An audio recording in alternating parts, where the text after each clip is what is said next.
பணக்காரன்.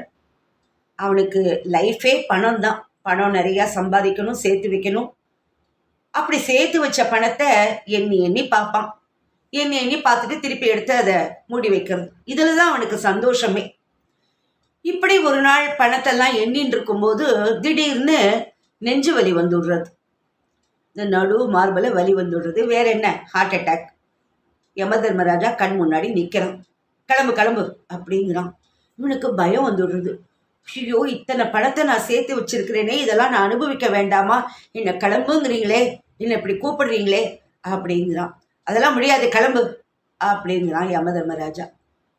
எனக்கு ஒரு மாசமாவது டைம் கொடுங்களேன், நான் எல்லாம் அப்படி இப்படி பண்ணிட்டு நான் இன்னும் வாழவே ஆரம்பிக்கலை, எந்த சந்தோஷத்தையும் அனுபவிக்கலையே, எனக்கு ஒரு மாசம் டைம் கொடுங்களேங்கிறான். அதெல்லாம் முடியாது, கிளம்பு அப்படிங்கிறான் யம தர்மராஜா. இவன் எனக்கு சரி ஒரு நாளாவது டைம் கொடுங்களேன், வேணா இந்த சொத்துல நான் வேணா உங்களுக்கு பாதி எழுதி வச்சுடுறேன், எனக்கு ஒரு நாள் டைம் கொடுங்களேன் கெஞ்சறான். அதெல்லாம் முடியாது, கிளம்பு. அரை நாளாவது கொடுங்கங்கிறான். அதுக்கும் முடியாதுன்றான் யம தர்மராஜா. 2 நாழிகையாவது கொடுங்க அப்படின்னு கேட்குறான்.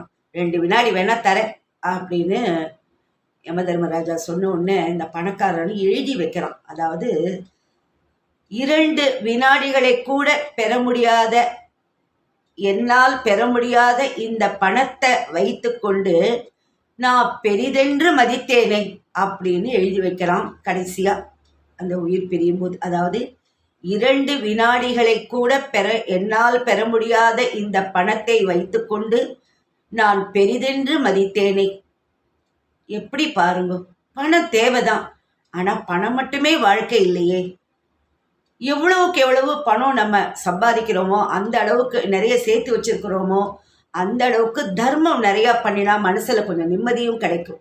எத்தனையோ வறுமையில் இருக்கிற குடும்பத்துக்கு நம்ம உதவி பண்ணலாம். அவளுடைய பசியை போக்கினா அதுல ஒரு நிம்மதி கிடைக்கும். நல்ல உடைகளை வாங்கி கொடுத்து அதை பார்த்தா அதுல ஒரு சந்தோஷம் கிடைக்கும். படிக்க முடியாத குழந்தைகளுக்கு படிக்க வச்சா அதை பார்த்து சந்தோஷப்படலாம். இப்படி எவ்வளவோ தர்ம காரியங்கள் செய்யறதுக்கு நமக்கு வழி இருக்கும்போது நிம்மதியை அப்படி தேடிக்கணும். இப்படி பணத்தை வச்சு எண்ணி எண்ணி பார்த்துட்டு கடைசியில் என்னாச்சு, அந்த பணம் கூட வந்துதா? எப்பேற்பட்ட கோடீஸ்வரனோ ஒரு நாள் அவனுக்கு மரணம் நிச்சயம். இந்த மண்ணுக்குள்ள போய்தான் ஆகணும். வாழ்க்கையில இதெல்லாம் புரிஞ்சுட்டு நம்ம நடந்தா நம்ம எல்லாருக்குமே நல்லது இல்லையா?